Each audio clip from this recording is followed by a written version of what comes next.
Good evening, everyone. We are on the air. We are back. It's the Wrestling Addicts Show coming at you right now live on Facebook via StreamYard. I am Jimmy, the young macho man Anderson. Yeah. And we got a lot of fun for you tonight. Along with me is Big Rich Walker, the greatest wide receiver of all time. The growth, brother. I am the growth. Yes. Never dropped a pass. Never. And alongside him and me is Rafael Guzman. Rafael, what's going on? What's up, fellas? What is up? How's it going? Oh, it's going about as good as can be expected with this world that we're living in right now. Yep. You know, it is crazy. And, hey, we got him. Multi-time champion Outrage Walker. Hey, what's going on, fellas? All right, it's great to have you here, man. Everybody's on board now. We got the gang back together. Yeah. Got the gang back together. All right. I gotta start off with a breakfast. There you go. Folks, if you're watching us live, let us know right now on Facebook. You can also follow us on Twitter at Wrestling Addicts. There you see it on the screen. And join us on Facebook at the Wrestling Addicts Show. Yeah, man. Hell yeah. Yeah. All right. Does that come with a can of whoop ass? Hey, I think Al got that covered already. All right.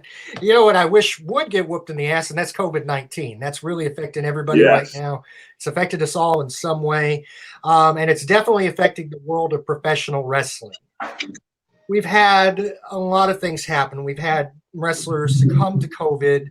We've had them get diagnosed with COVID, and of course, it's overall affected the fans being able to attend these shows. Obviously, WWE has made accommodations, as have AEW, and I'll just get your guys' thoughts on this in general. Rich, what do you think about the effect of COVID-19 on wrestling, and should we even have wrestling right now, Rich?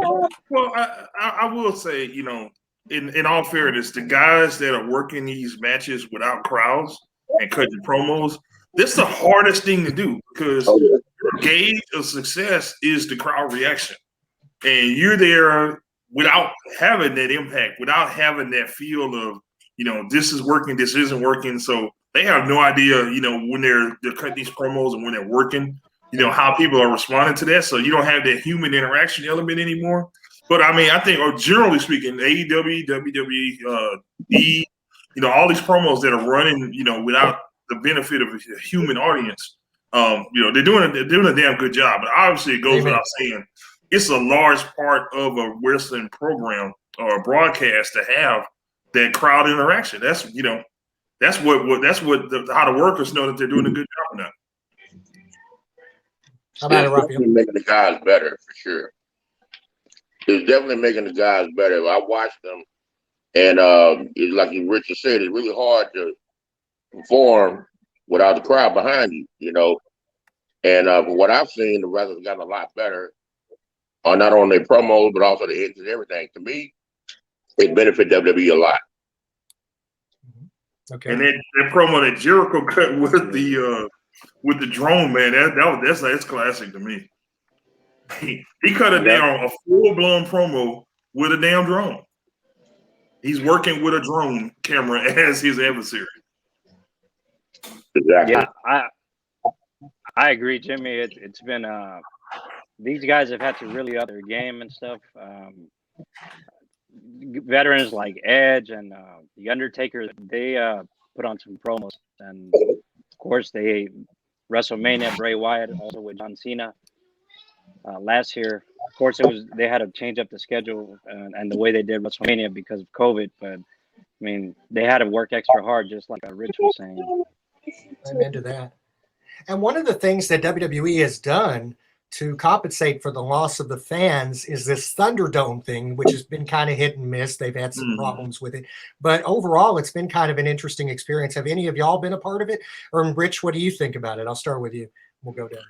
Well, I think, you know, they're doing what they can. They're scaling down. Of course, you still have that stadium effect. You know, you have the lights, the pyros, the board, the video, and all this stuff. And I think later on they incorporated the video fans. So yeah, that's a decent feel. So you can at least see some, you know, nonverbal, you know, behaviors from the fans. You know, like when you have a big spot. so they're doing, like I said, they're doing what they can. I think it's, all things considered, they're doing a hell of a job. Yeah, I agree. Piggyback up what Richard was saying. I definitely agree with that. I tried getting on the Thunderdome, but you have to get under like immediately once you post it because it gets booked fast. But it does help. Social media does help with interaction, and I've noticed that they've been more interacting with the fans with Twitter and Instagram and all that stuff. So, but I personally haven't got on the Thunderdome again, because of that. What do you think, Al? Outrage. I really believe it's a plus. Number one, because I don't travel. All that traveling the guys had to do in the stage and all that kind of stuff. I know they're saving money on that. And then number two, it's more of an in-house deal. So they're able to really get down on, what's going on and stuff like that there. So to me, that's a plus. Mm-hmm. But can it also be financially a minus because of the fact that there's no money coming from the fans? Should they have to pay for a guaranteed ticket for this, or should they continue to do it the way it is? I mean, I don't know what as you can see, they still got a lot of commercials going on, right? So they're still making money. Right. So they're making their money. Yeah. And I think that, they're probably not going to get the lion's share of their revenue from the ticket sales anyway. I think that kind of offsets the cost of production, for having the crew out there, the truck, the guys, setting up the stage and all that. Right. They're not making a hell of a lot of money on that. It's the people watching at home because they can sell the advertisements to T-Mobile and Budweiser, et cetera. So you got, several million people watching at home and you sell those advertising slots. Exactly. Regardless. So as a matter of fact, it's probably going to be even more because more of us are not working. As you can see, we're doing the show for the first time virtually instead of being in the studio together. So, people have more time to sit around and watch this kind of stuff. So it automatically, I think it's going to be a bump to their ratings. Right. And make money off it. Mm-hmm. I agree. Absolutely.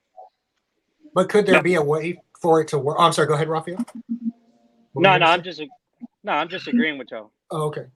But could there be a way for them to actually guarantee admittance, almost like, a fan base, like when you go to the arena, instead of having to get a secret code or whatever, or get in there early, you pay for maybe a small admission fee, you're guaranteed to be on the Thunderdome. I mean, could that work feasibly, or is that more work and would it cost more money for them to do that? Look, you got all the logistical challenges because of the regulations. With COVID, you can only have so many people. You got to have a socially distance.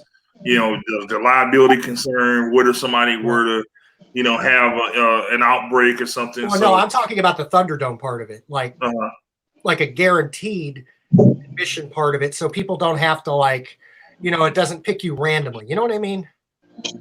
Oh, I understand. For Vince, it's because I'm surprised Vince hasn't jumped on an opportunity to make more money with this, because we know Vince, in the past has tried for things to. I think they're just trying not to push the envelope. Yeah. Right. They can't get too greedy right now. They can't get too greedy right now. Right. It's doing good right now, so if it ain't broke, don't fix it. Right. That's absolutely a fair point. It's a good point, and unfortunately, those stocks have also been down. But now let's look at this. I don't know if y'all know about this, but I think Linda McMahon paid the governor of Florida to rule wrestling as an essential business. Is this true? Yeah, it might be true. I'm there's no telling. Yeah, I know is that fair to do? It's a business move. It's one of those tactical moves where you kind of bend the twist the law to fit what you feel you need for your business. But we know damn well wrestling is an essential business. I mean, it's entertainment, crying out loud. But then again, Linda had the nerve to run for Congress and she failed miserably. That was the only thing that was worse than the bump that she took from Stone Cold on that stunner was her campaign. Or that, or running the Small Business Administration. That wasn't really. Oh no, what another disaster. So she sit her ass down. Yeah. Now, should wrestling fans be grateful for that, or should we kind of be should that be chastised? It's money pays for everything anymore, and it seems like nothing. You know what I mean? it doesn't seem like it doesn't seem right. It seems dirty. Well, they got families too. I mean, let's Yeah. understand that outside of wrestling, a lot of them have kids. You know, they got families to feed and stuff. People got responsibilities. So, Right. Do what you have to do. I think that you got to do what you got to do, but you can't have an arena full of people right now. You just can't. Right. It's not safe. Okay. So, Yeah. that's my take on it. Yeah. What do you guys prefer? I'm sorry. We actually had a question from Michael Tula. Yeah. He said, what's the timeline for wrestling to come back? It won't be the same without the crowd. No. Only way I can see it happening is if they follow the UFC model. Interesting. I mean, that's a possibility. I don't know. I don't think anybody has a timeline. They're talking about WrestleMania this year. How are they going to do it?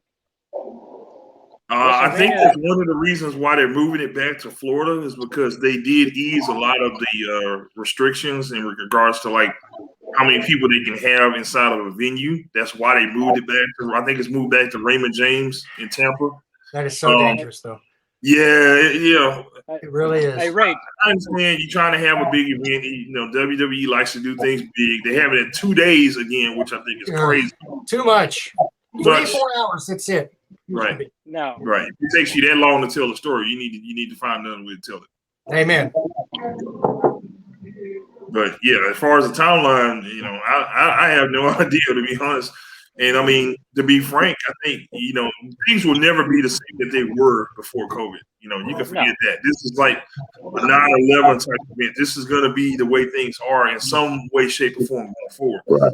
Even after they find a way to eliminate the virus, you're still going to have the precautions and things like that.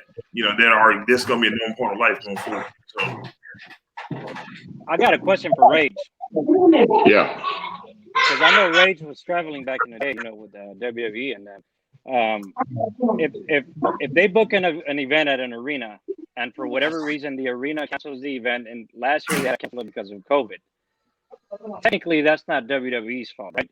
So, isn't there some sort of I don't know if it's an insurance policy or something to where the arena they can hold them financially accountable for it because it wasn't technically them that canceled the event. That makes sense? Because it was a national situation, then it's like a excuse me, I'm sorry I bumped into you. So it's not WWE's fault.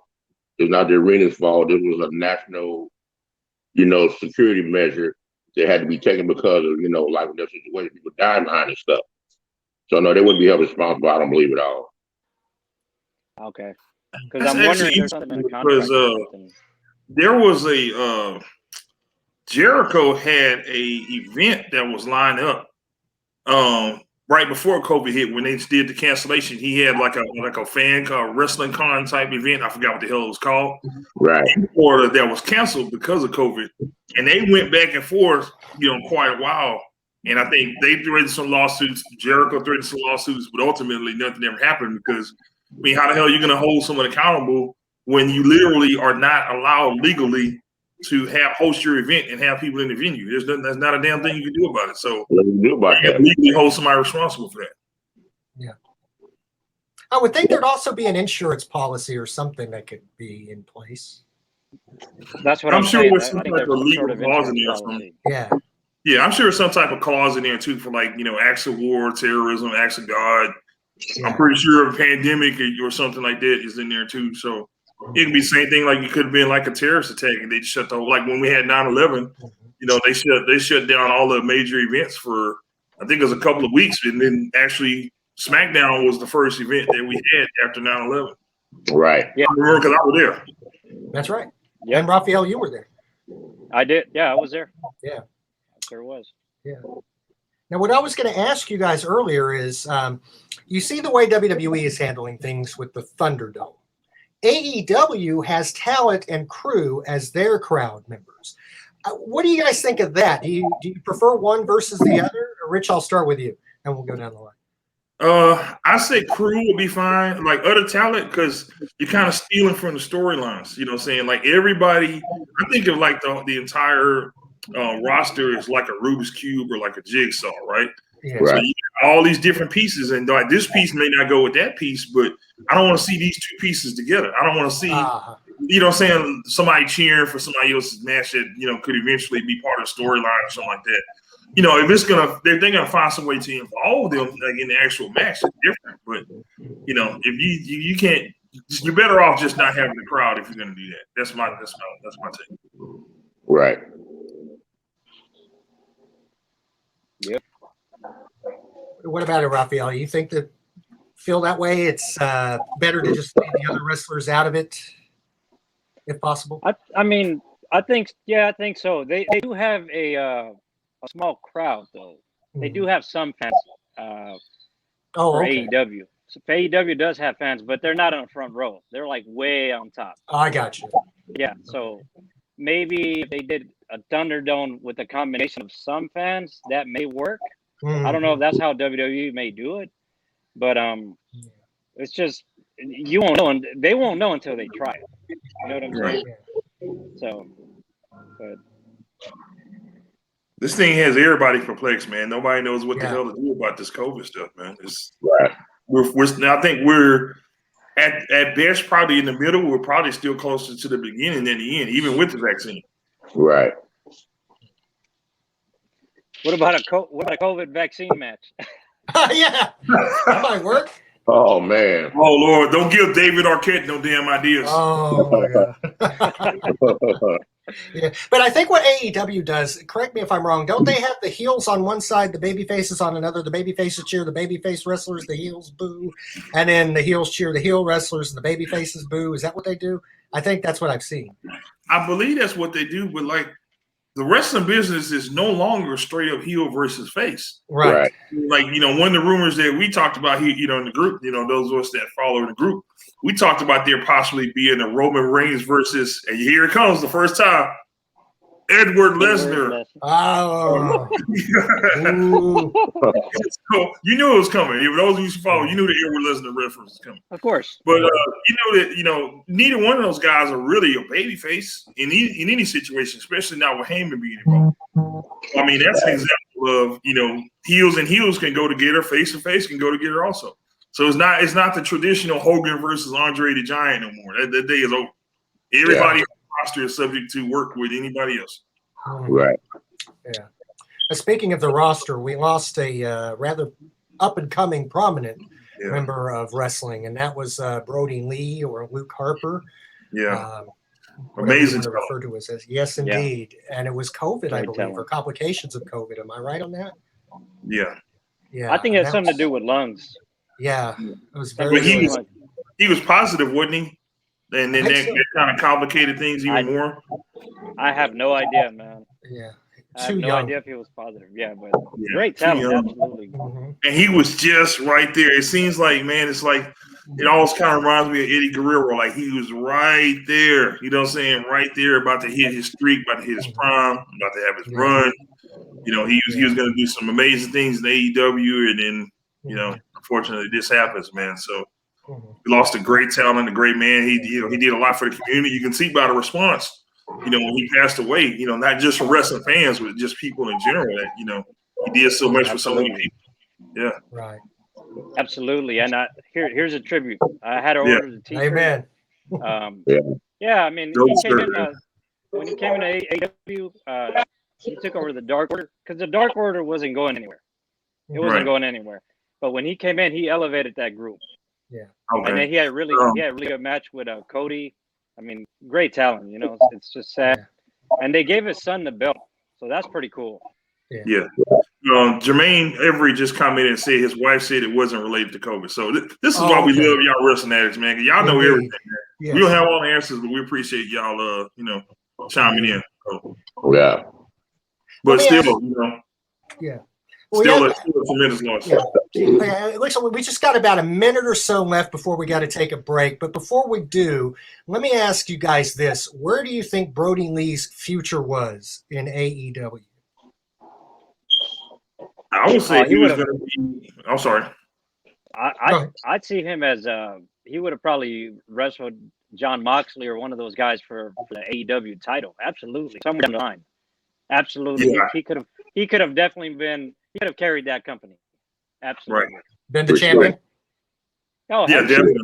definitely. Rage, what do you think? A Moxie and Brody's storyline would have been huge. Would have been huge. They would have worked well together. You agree with that, Rage?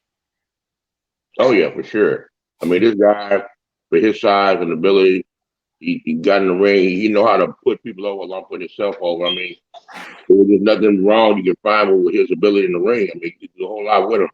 I just hate that they didn't do more with him when he was here. Speaking of WWE and what they did or didn't do with him, he was never bitter at WWE, according to his wife. And he felt blessed to have worked for that company and gave them nothing but compliments. He just didn't like the creative direction, and that was all that he was unhappy with. And that kind of led to him leaving for AEW. I think that speaks. The creative part didn't match his talent. Yeah, that's right. Now, if y'all do want to watch a good match, when he was in WWE, him versus Dolph Ziggler, there was a ladder match. Yeah, go back and watch that one. That was a bad match. Indeed. Yeah, but it really speaks volumes of his character, not just what he did on the outside of wrestling, but the way he acted about wrestling on the inside of it. Wasn't bitter and really carried himself as a great, and as somebody, Brody would have been there with like amongst the Undertaker and wrestlers of that. He loved the business. Like you guys is just working right now that they don't love the business, man. It's just a job for them. Edward Lesnar. Oh, sorry. Did I slip that again? And unlike Edward Lesnar, of course, he didn't need a title to get himself over or anyone he was working with over. Yes. All right, guys, keep your comments coming in because we're going to take a quick break, and then we're going to be right back with lots more of the Wrestling Addicts Show right here live, streaming on StreamYard on Facebook. Okay, so stay with us.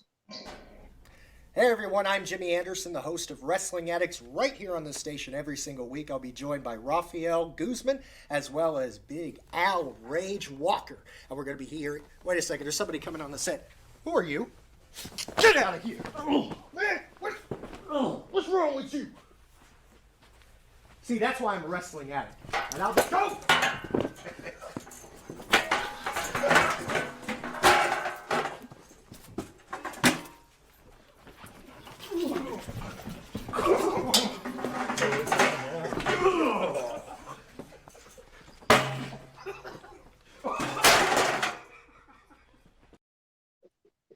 I never get tired of that. Oh man! Welcome back. It never gets tired of seeing you clothesline. Shout out to Chuck Anderson. Y'all can't see him, but he's behind the scenes running everything. That's a clothesline for hell, man. That was classic Wrestling Addicts, man. Hey Jimmy. Yeah. Hey, Jimmy, you ready for Big Rage to put in that sleeper hold again? Oh yeah. Oh. Oh yeah. Hey, I cured my insomnia after all, you know. Yeah. Hey, Big Rage, how much do you charge per doctor's visit?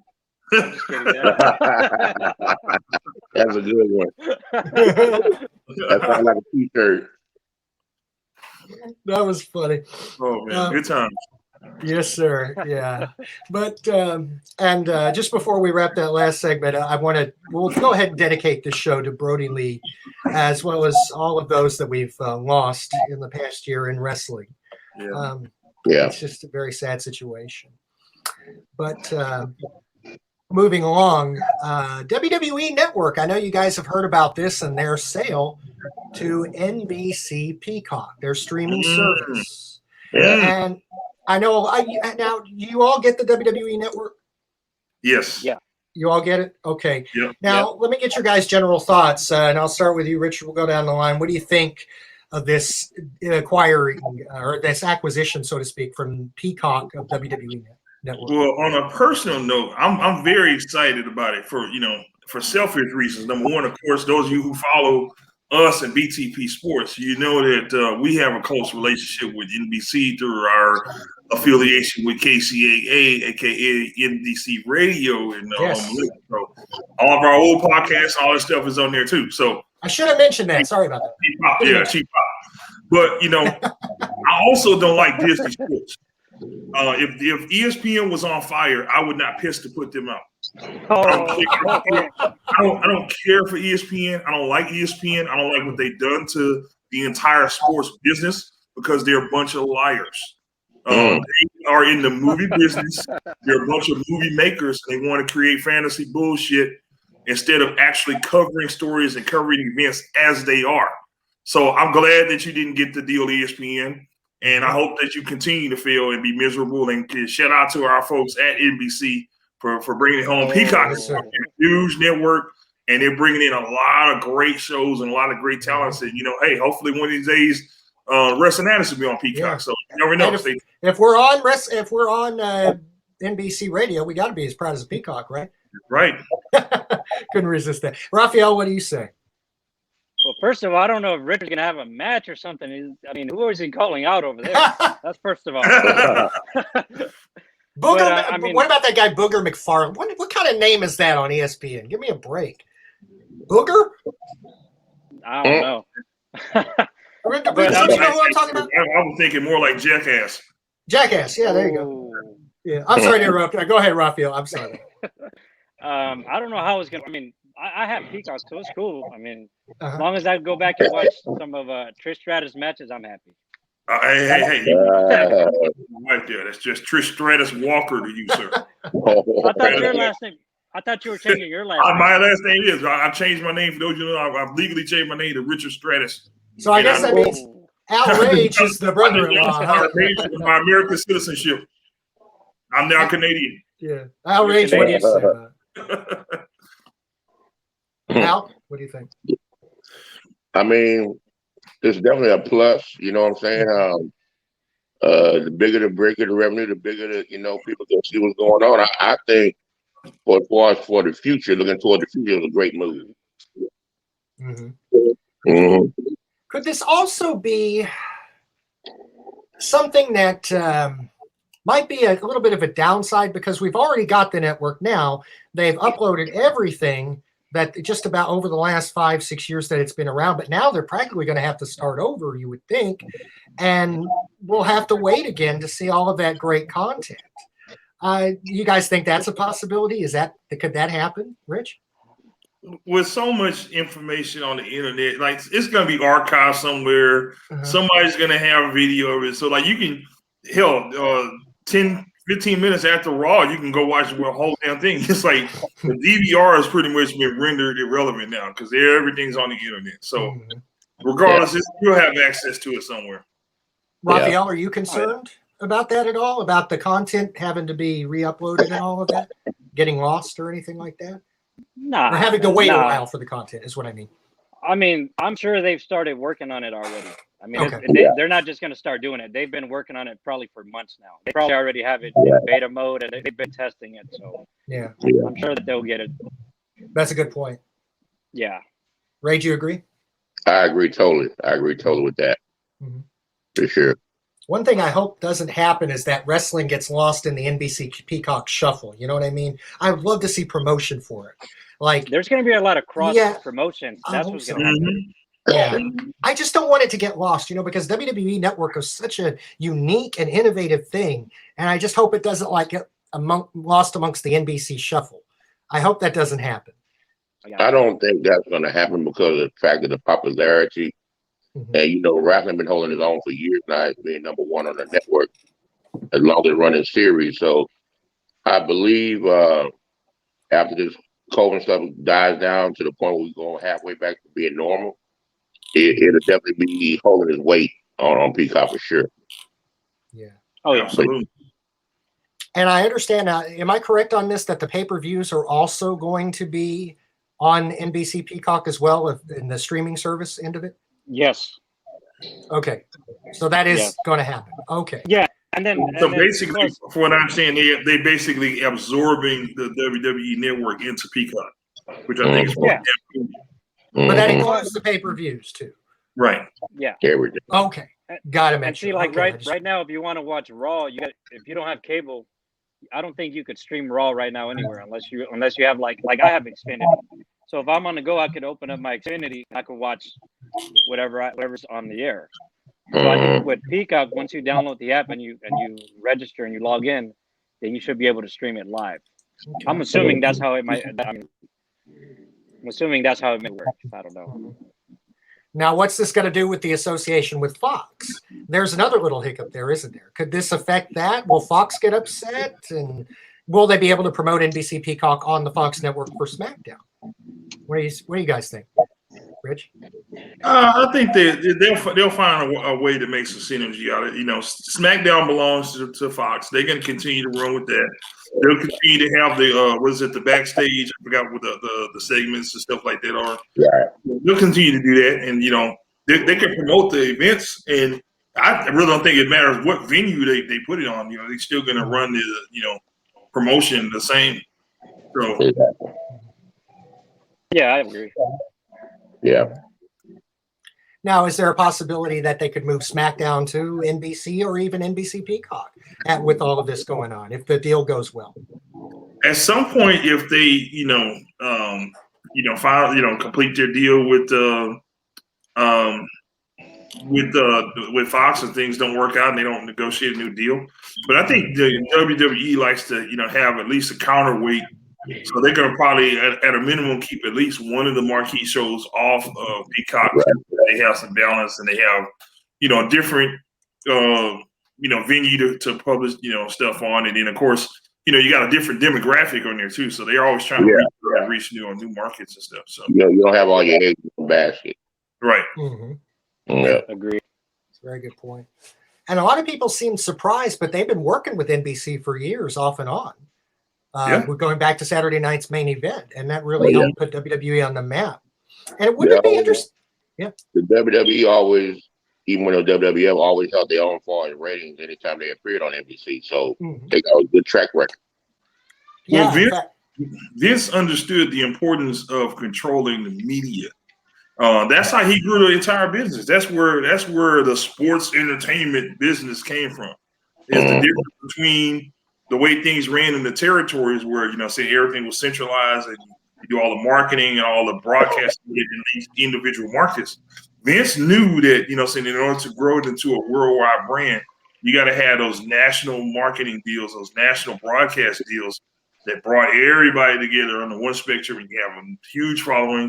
And then, that's how you grow into, organically into like a huge national, or I should say global conglomerate. So that was his entire strategy for taking over the rest of the industry from day one.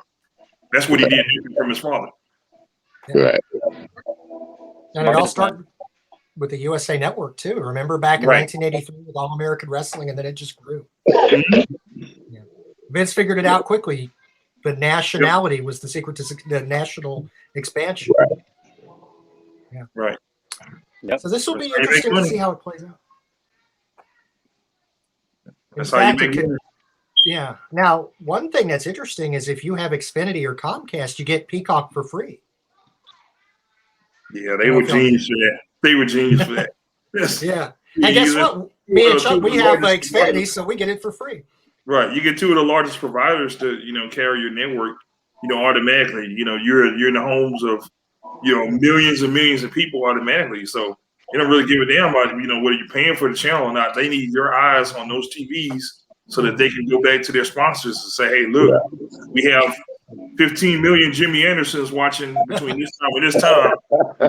Let's sell some unmacho man stuff during that. Oh, yeah. That would be great. Oh, yeah. Yeah. And not only that, but the pay-per-views will be there too, just like the Royal Rumble, for example, which is tomorrow night. How's that for a segue? The Royal Rumble. Let's see. Yeah. We've got that's one of the most interesting pay-per-views, I think, in the history of wrestling, is that Royal Rumble, that one match, 30, 40 men over the top rope battle royal, every man for themselves. And it's been around since 1988 to a massive audience. I think they tried it once, sometime in 1987 at a dark show or something, and it didn't go as well as they had hoped. But I think, wasn't it Pat Patterson that was credited with the creation of the Royal Rumble? Yeah. Am I correct on that? Yes. And we just lost him too, unfortunately. Yeah. The best Royal Rumble is still the 1997 Royal Rumble in San Antonio. Yes, indeed. You were there. Yes, right. Nation of Domination. Nation of Domination. Oh, yeah. I actually went last year to the Royal Rumble. Indoor attendance there, and I think in 32 countries worldwide, it was, and they still haven't beat that record, I believe, for the Rumble. Wow, that's incredible. And that's before social media, internet, and all this other crap. So this is just like, man, we would have had that back then. Oh my Lord have mercy. Oh yeah. And Raphael, you were going to say you've been to some of the Royal Rumbles. I went last year. When Edge came out, the place went nuts. Oh my gosh, did it ever? It was a blast. Oh yeah. It seemed like fun. I'm sorry we couldn't get tickets for it, but we had some friends over. We were watching it on the network. Do you guys do that too? You guys have get-togethers to watch these wrestling events? At Facebook, I'm talking to you as well. So last year during WrestleMania, I did watch it with my brother and my cousin. We did kind of like this, and we all like talked about the show as it was going. So I thought that was pretty cool that we at least got to do that because there were no live crowds and stuff. So yeah. Absolutely. When was that we had that get together, Raphael? WrestleMania. Your wife choked the shit out of me. No, you came to my house. WrestleMania. Yeah, I know. When was that? Was that WrestleMania? That 2 years ago? Yeah, that was when it was the women's. The women's had the main event. Yeah. Yeah, that was when we had a couple of beers. Yeah. But yeah, that was a good time. Good times. Yeah, me and Richard, we've watched WrestleMania like over the years, like multiple times. Yeah. Followed by some Steve Weisers, right? That's right. Oh, look at him. Now, what about you, Outrage? Do you find yourself doing that too? Do you watch it alone with people? I mainly watch it, sometimes by myself, just check up on see what's going on and evaluate the talent, But mainly, I try to catch WrestleMania and Royal Rumble are the best one. Oh yeah. And I'm sorry. No, go ahead, Rich. Yeah, to me, those are two still the biggest events. Well, of course, SummerSlam, but like they're two of the three biggest events. It's like Royal Rumble and WrestleMania are tied at the hip because you want to watch to see who wins the Rumble because you know they're going to be in the main event at WrestleMania. Yeah, right. That's true. Remember when it wasn't that way though? Remember it was just an attraction match? Yeah. Yep. In those days. Now, how many of y'all remember the first Royal Rumble, seeing it back in the day on USA Network? Do y'all remember that? 1988. 88. Nah. Man, you're such a damn historian, man. Yeah. Oh, geez. Well, that's how it started, though. It started they did it as a 20-man thing on USA Network, and they did it to counteract the Bunkhouse Stampede, which was on pay-per-view on the NWA. So Vince did a free thing, and guess what? At WrestleMania time in March, guess what Crockett and the NWA did? The Clash of the Champions, and that was free on cable. It was basic cable, but you get the idea. But out of that first Royal Rumble, that 20-man thing that was on the USA Network, came the first pay-per-view Royal Rumble. You guys know where that was? Remember the venue? Nope. I don't remember that one. The Houston Summit. What? Yeah, it was at the I never would have guessed it. I never would have guessed it. I know. It was like the one time they had come here for an event, and then they didn't come here for another pay-per-view until, 1998, I think it was No Way Out? February, wasn't it? Wow. Almost 10 years. Yeah, at the Compact Center. It was called the Compact Center. Right. Now, when they came here first, it was the Summit for the first Royal Rumble. And, in fact, the first two guys, Axe and Smash, actually went at each other to show that it was every man for themselves. Wow. Which was kind of a cool thing. It should be on the network. In fact, I got to check that out. Wow. Yeah. So they were able to get into the Summit with no problems. So I'm guessing that here comes a cheap pop. I'm guessing it wasn't raining that day because if not, Joel Osteen would have locked the doors and kicked him out.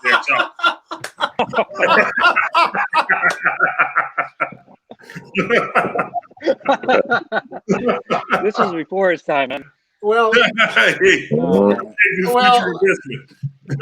I hope the Lord will forgive me, but he's a prick. I mean, let's just be honest. Yeah. Guy's a jerk. I mean, but at the time, it was John, wasn't it? At the time, John Osteen. John, his father, when Lakewood was the small church, they were on Navigation Drive. Those was never used to. Yeah, it was like a whole warehouse they converted to a church, and John used to actually get up and go do stuff in the community. I remember I remember his father, John, but Joe. Oh yeah. Man, Joe cut a promo every week. Yeah. Joe need to be in WWE, man. He cut some hella fire promo. Yeah. And of all the people that won the first Rumble, it was Big John Studd. Yeah. Oh man. Yeah. Damn. Hard to believe. I thought Hacksaw Jim Duggan won one of them, right? I think it was. Oh no, I'm talking about. Oh, I'm sorry. The pay-per-view I think was Studd, and then Duggan I think was the TV version. Is that right? Wow. I can't remember. I remember something about Hacksaw Jim Duggan. Yeah, no, you're absolutely right. And Mike Tula says he was waiting on the Osteen zinger. And, that's the real $1 million man. Ted Yes. his gimmick. That's the real $1 million man. Yeah. And then over the years, of course, Hogan won a couple of times. Remember when he beat Mr. Perfect, like close to the end of the Royal Rumble? They were really pushing Kurt Hennig. And I was pissed. I know. Yeah. And then they just dropped that whole program. Yeah. Which was sad. Yeah. And then the Rumble me and Chuck were watching just before tonight was the 1992 Royal Rumble where Ric Flair won the title. They had the title up for grabs that night. You guys remember that? Damn. Damn. Y'all hear me? You're digging into the grave, man. Wow. Yeah. Hold on. Looking for Raphael. His screen went out. He's to a dark match. Yeah, to a dark match. Maybe he did. Well, anyway, we hope we get him back in as quickly as possible. But the entire match, of course, everybody knows who's a wrestling fan how it works. You know, you start with two guys, they all draw numbers, and then it changes from time to time. But it's been 2 minutes, 90 seconds, 3 minutes, whatever, and then they'll send somebody new out there. And there he is. Raphael's back with us. All right. Sorry, I had technical difficulties. Okay, no problem. But it's Richard's fault, you asshole. Yeah. Yeah. But what do you guys think of the match? That's a really cool twist on a battle royal, isn't it? To have people enter in waves. Yeah. Rich, don't you think? Yeah, definitely, man. This is cool. It's the coolest thing ever. And then like the spectacle of not knowing who's going to be next, and then they're counting down. You hear the fans counting down 10, 9, 8, 7, 6. Then the person comes out, and then you have a lot of the throwbacks that they bring in. So somebody you haven't seen or heard from in a long time. Like damn well they're not going to win the Rumble, but it's good to see them again. Right. So. Oh yeah, that's the cool part about not knowing who's going to come in, and then when you see a legend come out, you're like, oh, that's cool. This guy, Right. So who do y'all think is a surprise entrance? There has to be some surprise entrance. Surprise entrance? Well, from the women's side, I did hear that, here we go again. I did hear a rumor that Edwina Lesnar, a.k.a. Ronda Rousey. Oh, God. Hey, I love Ronda. You know that. I don't know. What do you think, Outrage? What are your thoughts on Ronda Rousey? I mean, I personally think that she got pushed way too fast and just pretty much giving everything. To me, I've seen other girls that are out there that work way better, way harder, and deserve the shot, and they got to overlook because of this girl. I'm like, I think it didn't work for me. Rage, she doesn't seem very humble too, does she? No. I think that's what I don't like. Maybe it's the lack of humility. And I also don't like that it's like, wear your own style. I know she's really big on Roddy Piper. I get that. But it's like, it's like I'd prefer her wear her own thing. You know what I mean? Have her own logo, something different. God bless her for paying tribute to Roddy Piper. Now, that was Roddy's daughter or something like that. There, I understand, but it's not related in no kind of way. What are you doing? Yeah. Right. But I mean, you made a good point, Al, because like even Natalya, saying she don't mention the heart thing, like she made reference to it, and you hear like that little blurb in her theme music, but you don't see her running around, talking about the Heart Foundation this, the Heart Foundation that. She got her own style. Has her own style. And Edwina Lesnar didn't even bother to take the time to sit her ass down and say, okay, how can I create my own character? How can I run with this? She don't care. She thinks she can just throw on a Roddy Piper shirt, and just because you fought in the UFC, you can walk down there and everybody's supposed to bow down to you because you think you're all that. But what to me would be funny is if they get Holly Holm in there, who whooped Ronda ass, with her in there, and then generate some heat. Since you think you're so bad, let's bring somebody who actually whooped your ass before. Oh my! You was talking bad trash to all the talent, talking about they couldn't beat her in the real fight. It's not about beating you in the real fight, you idiot. They're kicking your ass in the storylines. They're kicking your ass in technical skills in the ring. They're kicking your ass in fan appeal. Pissed off because the fans didn't buy into your leg. That's what I don't like. That's all about your wrestling career not working out. What were you gonna say, Rage? That's what I don't like. That's what I don't like right there. The attitude some of these MMA fighters think because you're an MMA fighter, you whoop anybody come in contact with. That's bullshit. Mm-hmm. That's straight it's a bullshit. whole different game. Whole different concept. Right. That's true. Yeah. Now Chuck says, "What about Conor McGregor here in chat?" Oh, ass clowns. It just got his ass whooped. Yeah. Now, you gotta have respect for whatever business you gotta have respect for it, man. Like I was telling the guys before the show came on. I remember, Al, you're gonna remember this, you're gonna laugh your ass off. You remember when I first stopped playing football? Now I just left the regional combine, the NFL. I was in the best shape of my life playing football. And I said, hey Al, I think I want to try this wrestling thing out, man. You want to train me? You remember that? You remember that shit, right? Yeah. I'm in the ring with this dude. I swear to God, dude, 15, 20 minutes, I was done. Done. Yeah, Big Rage, what the hell did you do to your brother, dog?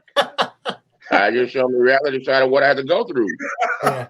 Well, let me tell you this, Rich. Hey, at least you didn't get drop kicked out of your shorts like I did when I went against my brother. Hey, we need to get that whole video up sometime. Go ahead, Raphael. Rich, that means that you owe Big Rage a bunch of receipts. Yeah. No. All right. Now, but we got about another minute left. Before we wrap this up, I want to go to Raphael because we were talking about Ronda Rousey, and I want you to have your piece here as well because you are a fan of Ronda Rousey, you say, and I want you to tell us why and kind of play the devil's advocate here for a couple minutes. I mean, I think she's badass, but I agree with what y'all said as far as them pushing her. Like maybe they shouldn't have given her the title the way they did.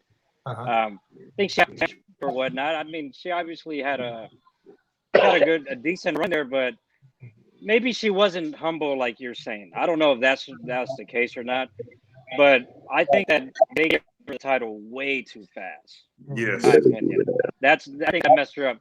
As far as the gimmick, when she came in, I think she was trying to cater to the fans, but she should have came out more like, man, you know what? I'm a badass. I'm an MMA fighter. He could have probably went that route and like go in there and talk trash. People are going to hate on you anyways. Fuck it, might as well give them a reason to do it. Okay. One last maybe thing that could have been. Yeah. Maybe that could have been her gimmick or whatever. That's a good one. That's a great idea. One last thing before break. I'm going to go to each one of you. Richard, start with you. Who do you want to see make a surprise appearance in the Royal Rumble? I'll do both men and women. Because okay. I know there's a women's battle royal this year. Yes. Also. Yes.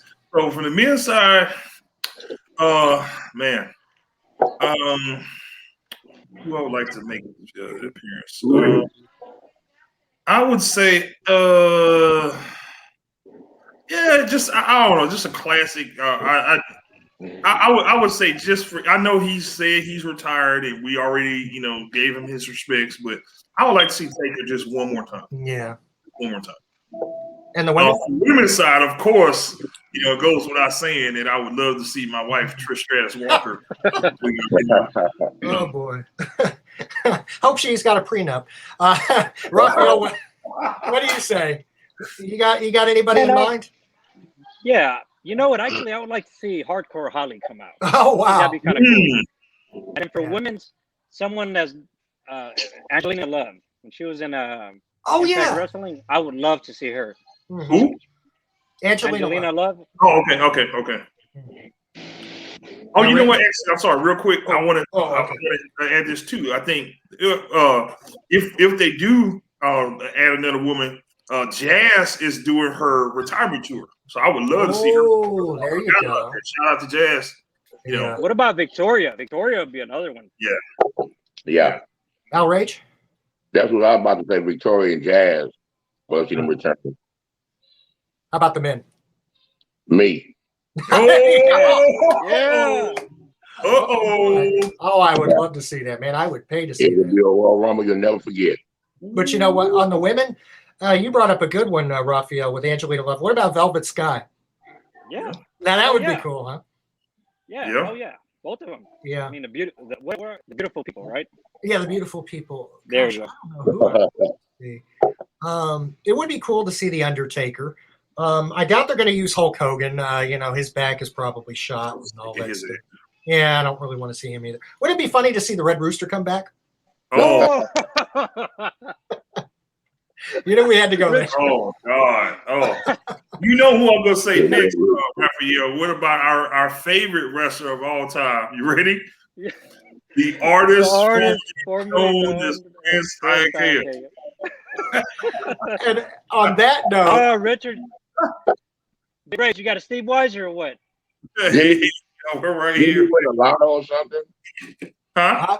Didn't he win a lotto or something? Really? Yeah, I thought he won a lotto or something like that. you're kidding. Wow. The Prince. Wow. Well, he had to make money some way because he damn sure would get I think he won a lotto. I think he won like $9 million, something like that. Damn. Wow. Is this Prince Ikea we're talking Y'all about? look into that. Look into that. Yeah. Okay, Yeah, I'm well, looking at well. researching it. Yeah. Good talent, horrible gimmick. Yeah, terrible. Yeah. But speaking of music, we have a tie into music we're going to tell you about right after the break, okay? So you guys just hang tight. We'll be right back with more of the Wrestling Addict Show live streaming right here on Facebook. So stay with us. Freak out, dig it. Oh, yeah, I'm the unmacho man, Jimmy Anderson, sitting in the seat, talking to you in the video scope for the Wrestling Addicts here. Sitting next to me is the big Hulk Rich Walker. Dig it. Well, let me tell you something, brother.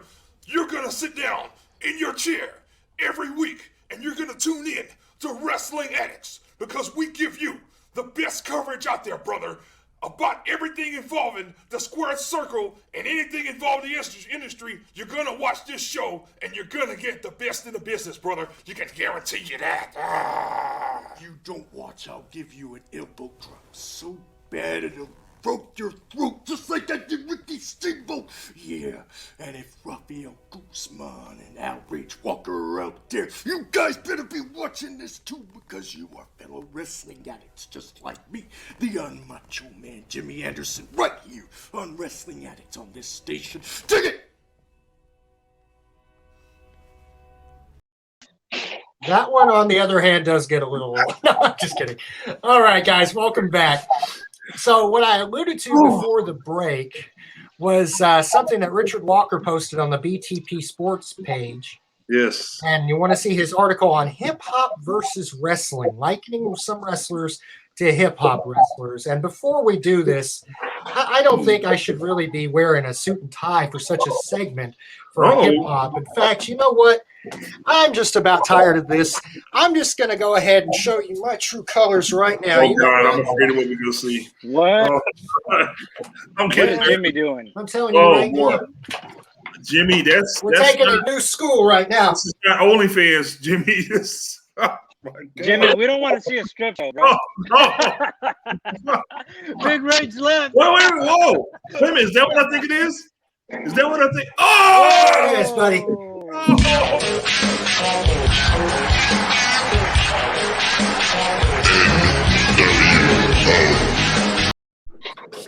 There. Crossed over. Now I'm feeling just a little bit better. Uh-oh. Over it. Let me tell you guys something right now. We are on Facebook now. We are not worrying about the FCC. Fuck them. We are live. This is a new world order for the Wrestling Addict Show. We are on the internet. We can say anything. We can do anything. And we're here exactly. Give me some love. Wrestling Addicts Unfiltered. There you Finally. go. Yes, sir. We're drinking beer and talking mad shit on the air. A new world Love order. it. Although, wait, let me just. I'm having a rock tequila. There you go. But we still love being on NBC, radio. Of course, we're not going to discount that. But right now, it's our show, our rules, and you're either with us or against us. No. All right, let's go ahead and get to it. Okay, so Richard, very quickly, tell us about your article and what we're going to be doing here, talking about wrestling and hip hop. Well, I thought about the correlation, and of wrestling and hip hop are, to me, they're the two closest entertainment forms that are closely aligned together. We've seen mountains of evidence, from the time that, honestly, from if you want to go all the way back to the beginning, you got guys like Jesse the Body Ventura. It was kind of had like a hip hop type feel to him, the way he spoke, the way he swag, the way he carried himself. But the actual fusion of hip hop and wrestling came together right around the early 90s. This is right before the beginning of the Attitude Era, and this is what I referenced in this article. So what we did was just kind of say, okay, since these two art forms are so closely related, what would it be like if we were to take, different wrestling personalities and correlate them to somebody in hip hop? Who do we think in hip hop would be closest to, these individuals in wrestling? So if you go to the article on the BTVSportsTalk.com page, you'll see, I made 5 comparisons of different hip hop artists and who I think their counterpart was. So just to kind of really run through them, the first one was Andre 3000 and Shawn Michaels. Because I think those two guys are like the ultimate showman. They like showboat. They like the biggest stage, the bright lights. So those two guys, to me, kind of match. Then there's E40 and Mick Foley, two guys that you just kind of got a little bit like the style. It's completely different from everybody, and you just have to feel. NWO and NWA, I think that kind of speaks for itself. They didn't give a shit about the rules. They didn't give a damn what you. And they just went out there and whipped your ass whether you liked it or not, and then they ain't damn thing you can do about it. Number 4 was Eminem and Roddy Piper, because they're two guys that like to talk mad trash, mad shit, and piss people off and make it personal. And so I thought that those two guys were very, very would have a correlation there. Right. And then 5 was Saul Walker and Macho Man Randy Savage. They can cut a promo just out of thin air, like you can just say good morning to these guys, and it's gonna go into some weird off the wall rant, and you don't know what the hell they're gonna say, and you don't know what's gonna come from it. So, to me, that's just 5 guys. Bobby Garcia says, "Did you say E40 and Sacco?" Yeah, E40 and Sacco. That's what he said. And think about hardcore wrestling and how, Mick Foley was the one who brought, there was always hardcore wrestling. There was Terry Funk and all those guys before, but it was never mainstream until Mick Foley was the one, who brought it. He was the one who advocated for it even before, they acquired ECW with their little bullshit invasion angle. But Mick Foley was the one who pushed the envelope. He was the one who said, "Hey, throw me off the damn hill." Right. And that was unprecedented. You know what I'm saying? That before Mick Foley got in there, man, that's to me, that's the guy who changed the game. And then, of course, E40, from a hip hop perspective, wasn't nobody going around, talking about, weird lyrics and language and all that kind of stuff before he did it. So I think those are two guys that kind of moved it out. That's why I correlate them. Now, you said Sasa Walker. Now, isn't he related to you, Outrage? Isn't he?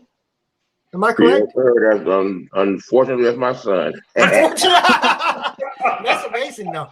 He's gotten pretty big in the rap community, hasn't he? Yeah, he's risen to the top, and he's very creative and outspoken and everything else you could think of. I've got to be honest with y'all. I don't know that much about hip hop. To me, I was having trouble knowing the difference between Nipsey Hussle and Nipsey Russell. So I tell you what we're going to do this time. I'm just going to pull out some names because I know y'all know more about hip hop than I. So I'm going to pull out some names one at a time, some big names, some odd names, and you guys try to liken, and you on Facebook as well, if you want to chime in. You guys tell us who, you do the comparison, okay? So I'll pull out the wrestler's name. You kind of liken them to a hip hop. Right? This is going to be good. It's going to be good. Right here. Let's go to the first name. This is like the Royal Rumble. Like, we don't know who's going to be there. All right, let's see who we got. John Cena. Oh, man. John Cena, he does a lot of freestyle. Mm-hmm. Right. So who would he be in wrestling? I mean, in hip hop? Oh. Man. I mean, it's kind of hard to say. Vanilla Ice. You know what? Maybe. Vanilla Ice. I would, I would say Vanilla Ice because, yeah, he during his time he was popular, but Right. like everybody still kind of snickers at him. But he made a hell of a lot of money doing what he did. But then again, everybody also knows, who Vanilla Ice is. You might laugh at his ass, but But he's laughing all the way to the bank, right? Yeah, he laughed all the way to the bank with that Thugonomics gimmick. I ain't gonna lie. Yeah, he laughed all the way to the bank until he got almost knocked over the balcony. That's what I heard somewhere. Right, and I actually think that John Cena is a better rapper than Vanilla Ice because he was trash. Yes. Are y'all kind of in agreement on that? Do you think Vanilla Ice? Yeah, I go with Ice. Go with Ice. Ice, baby. All right, let's go for another name. Y'all ready? Dun, dun, dun, dun. All right. You have Macho Man Randy Savage. That's Uh-oh. you, Richard. I'm sticking with Sauce, man, because like I said, for me personally, I've seen this kid, from the time he grew up. This boy used to walk around. He was a walking promo. He would just talk out of his, like, you thought sometimes like he might have bumped his head, so he just talked crazy shit. And he could just cut a promo out of thin air. Like you interview the guy or you talk to the guy, you just say something and like you never know what the hell he gonna say or respond. What's gonna come out that mouth, right? Yeah, He yeah. did cut a promo. I'll take my word for it. Ric Look Flair. at some of his interviews on Instagram, YouTube, or whatever. He got tremendously huge because of the way that he talks, and people follow him on. He got over 1 million followers on Instagram now because of that. Because they just like you don't know what the hell he's gonna say. Yeah. What do you guys think? I mean, I like the promo he cut on Ric Flair. I'm gripping. Oh yeah, he did. He cut a promo. That shit was funny, dude. He cut a Yeah. promo on Ric Flair. Now, I don't know if Big Rage ever was going to get a match against Ric Flair because I think he was putting you over, Big Rage. Oh yeah. Now, Javi Garcia here on the Wrestling Addict Show. Javi Garcia says Fat Joe versus Conan. I like that one. Oh, I man. like that one. K-Dog. I like that one. Because Fat Joe was a boss. Fat Joe didn't play. He got on the mic. He let you know who he is, where he's from. He represent. And then, Conan is the same way. Conan's good at mic. Conan's a damn good. That's a real good one. That's a real good one. Not going there. All right. Let's try another name here. Let's see who we got. Hopefully it's not one that's been cut. The Dead Man, The Undertaker. Ooh. Oh, I mean, God. I would say Snoop Dogg just because they've both been in the game so long and they're both relevant. And they're both at the top of their game. That's a nice pick. You gotta have somebody that has the longevity. You know what I'm saying? Like Undertaker has been dominant since 90s, 2000s, 2010s, and now same thing with Snoop Dogg. You gotta have somebody who's the same in hip hop. Like you gotta have somebody who's been around since the 90s, who's been on top since the 90s, and I can't think of nobody else that's had a hit song in every decade besides Snoop. Absolutely. I got to roll with that one. I think that's a fair one. The dog got longevity, man. Yeah. People love the dog. All right, let's try one on this side. Let's see who we got here. Brutus the Barber Beefcake. Ooh. Brutus the Barber Beefcake. Brutus the Barber Beefcake. I would say Young Thug. Young Thug? Why? Yeah. I'm not a huge fan, but I think of like the awkward ass style, the weird shit that he wears, the behavior, you know what I'm saying? Like to me, that's more of a beefcake type thing, you know what I'm saying? Like, but he was because let's be honest, did we actually watch a beefcake match because of the way he wrestled? Hell no. We watched a beefcake match because he had like the string dressings and shit coming off his arms.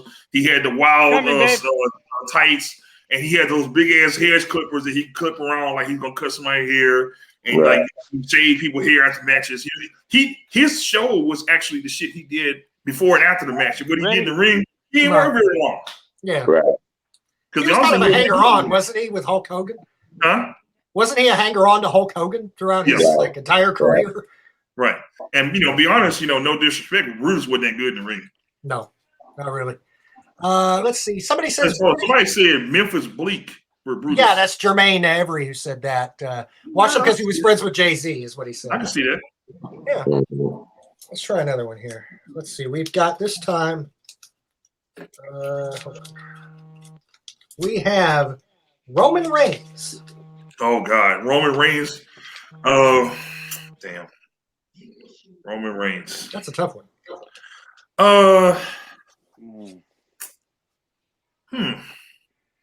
Roman Reigns. Is it Roman Reigns? I had a hard time thinking about that. I want to go on. No, Roman Reigns. I'd say He got popular real quick. He was successful at a young age. Chuck says Kid Rock. What do you guys think? Kid Rock. Yeah, is that what you're going with, Chuck? His mic isn't working. He's going by chat. Yeah. Kid Rock for. Kid Rock. Yeah. For I'm trying Roman Reigns. And I know it's gonna sound like hating. I really don't give a shit because Oh, okay. Yeah. I see why he said that. I mean, that is Richard. That is your nature is to hate, anyways, bro. I'm quoting. No, it's not. I am addicted to facts, sir. This is going to be very un-PC. This is what Chuck has to say as far as Kid Rock. He's a fag and people hate him. Oh my God! Wow! Yeah. Yikes! We apologize. I would say because I kind of think of somebody that's popular but not really that good. So I'm thinking more like Drake. Drake. He's popular for no damn reason. You know what I'm saying? Like nobody really likes Drake. Like you never hear anybody saying, "Man, I'm going to go get the new Drake album." You never hear anybody riding around bumping Drake music. But for some reason, he's popular as shit, and like all the real men can't stand him. Yeah. So that's what I think would be. Rage, what do you think? Range. Outrage, what do you think? You concur? In a year? Big Al. Yeah. Yeah, what'd you think? Oh, we just lost him. Oh, he got eliminated in the Royal Rumble. What happened? Yeah, he was back. Yeah, okay. I think, Roman is Drake. Yeah, we got some agreement there. I think Roman's going to be Drake. Okay, yeah, that was Jermaine. Next. Yeah. Okay. Next one. All right, let's go on. We have Triple H. Triple H. Oh, Jay-Z. I would say Jay-Z. Jay-Z. Because no doubt. His wife and Beyonce. And his wife is Beyonce, who is Stephanie. Guys, everybody concur with that, Jay-Z? The mogul who weasels his way toward the top of the business, who's all about business. He don't give a shit about who you step on to get to the top.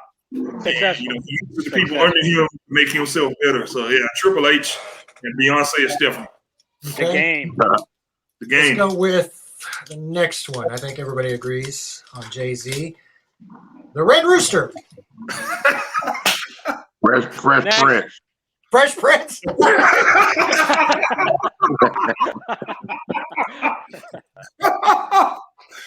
Oh man, damn. At least the Fresh Prince was popular though. Like Terry Taylor did that gimmick for nothing. Like, dude, you were already a good wrestler. What the hell are you doing? You know what I'm saying? Like, oh, he was a great wrestler, He was a great wrestler. Like, he made a damn fool of himself. I would think more like, let's see, who's a garbage ass? Well, actually, that was Vince's gimmick. It wasn't. It was terrible, man. It was terrible. Yeah, it was one of Vince's ideas. I don't think he liked Terry Taylor. I would think, who I have for Red Rooster? Who? Somebody who does stupid shit. You know what I'm saying? Just for attention. Afro Man. Afro because Man? Because that guy. Yes. I've heard that. Okay. Yeah. Okay, here's another one. The Ultimate Warrior. He says Skilo. Wow. Skilo. Actually, I was going to say Skilo for Hornswoggle because he wishes he was a little taller. Oh, man. Damn. No, but the Ultimate Warrior. That's the next one. Ooh. Ultimate Warrior. What about the rapper that played in Shaft? Huh? The rapper that played in Shaft. Oh. What was that? Skilo. You know what I'm talking about? The one with Samuel L. Jackson? Yeah, he plays with Shaft as his partner. The first one. I don't remember. Very popular rapper. I can't remember his name right now. Me either. Man, it's on the tip. Yeah, it's on the tip of my tongue, but I can't remember. But y'all out there on Facebook, y'all know who he is? Who we talking about? Yeah. Oh no, Busta Rhymes. Busta Rhymes. Busta Rhymes. Busta Rhymes. Okay. Yeah. How can I not remember it? It's a shame. Yeah, thank you, Busta Rhymes. All right. How about Goldberg? Goldberg. Yeah.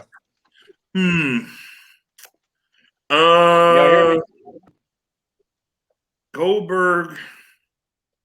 I would say T.I. T.I. Yeah. What about Black Eyed Peas? He is, but like he thinks more of himself than what's actually there. You know what I'm saying? I was thinking Black Eyed Peas. He has like his own little following, but like people outside of his following don't really give a shit about him. So I was thinking Black Eyed Peas. Beanie Siegel, yeah. Like our followers are agreeing with us a lot here. Yeah. Let's see. We've lost Raphael. Okay. Oh, you back with us? Here he is. Yeah, I gotta run some errands. That's why I'm on. Oh, you're gonna have to sign off. He's on the run. All right. You take care. Thanks for joining us. All right. Got another. All right. Let's just go to another couple names real quick. Okay. Oh, darn. Well, I'm sorry we don't have Raphael for this one. Planet Stasiak.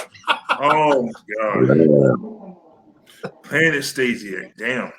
Yeah. Damn, that could be another Skilo, too. This is a terrible gimmick. Yeah. Jeez. Yeah. Or hell, well, he's not popular though. That's the only thing I would say. I would have said Kanye West, but at least Kanye is popular. Like nobody understood what Stasiak was even doing. I know. Right. I already thought he was on drugs or something when I saw him. Right. So. All right. Just a couple of. Did we already say Hogan? Did you already come up with one for Hogan? No, we didn't. Okay, that's one here. You got to talk about the GOATs, man. I mean, the popular guys. Yeah. I'm sure everybody wants to know who would correlate with that. Okay, well, we got Hogan first. Oh, Hogan.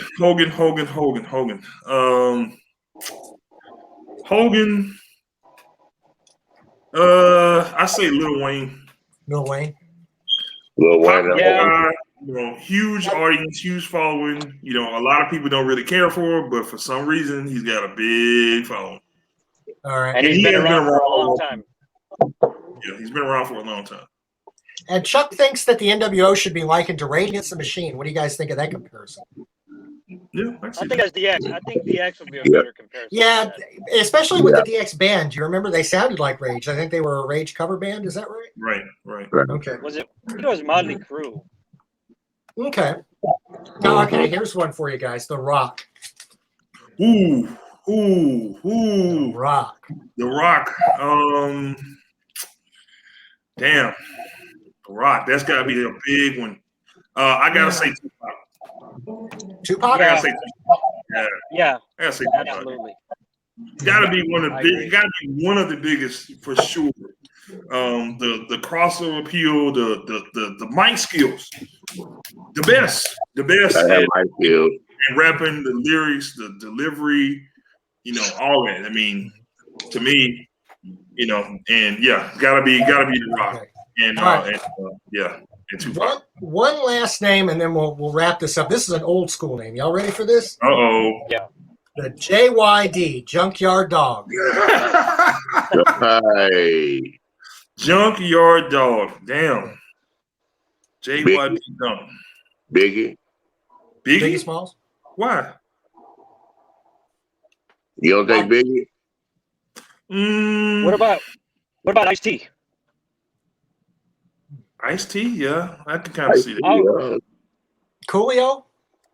No, Coolio's corny. Coolio's corny as shit. Oh, okay. Okay, good. Coolio's corny as shit, man. I just meant the age, the old school thing. Matter of fact, you were in one of Coolio's videos, Al. Remember right. He was in, called My Mama in Love with a Gangster. Okay. Yeah. Okay. Oh, that's what's Yeah. up. But would y'all Yeah. liken Coolio to anybody, or y'all just don't like Coolio? Coolio to me would be like R-Truth to me. Right. Truth? Yeah. Right. Yeah, Okay. that's a good comparison. All right. Who the hell would be Flair? Oh, I don't know, but Junkyard Dog had swag, according to BT. Yeah, he did have swag. He did have swag. Well, Flair Yeah. could even be. LL Cool J. Yes. Yep. Oh, there you go. Yep. Longevity, the women, the money, the fame. Yeah. Everything he touched turned. Yeah. LL. Oh, there's one that I forgot. I'm sorry. I forgot one of them. Stone Cold Steve Austin. Oh. There you go. That'll be the last one. Man, how dare us forget this guy? Yeah. Stone Cold Steve Austin. Jeez. Damn. Damn, that's a good one. I would Shit, say Public Enemy, but they're not. I don't think they're high as Stone Cold. No. I mean, I would have you to could say, even Tupac also. I mean, Tupac. I think who would be more like Stone Cold because he has the most famous diss record ever. And that'll be Ice Cube. No Vaseline, man. Yeah, that's like some Stone Cold type shit right there. Like, piss that guy off. This is what's gonna happen to you. Oh, Chuck says Tupac because both had too short careers. Their careers were too short. That's what Chuck says. Yeah, because their careers were too short. They were cut short. Yeah, it's an interesting one. All right.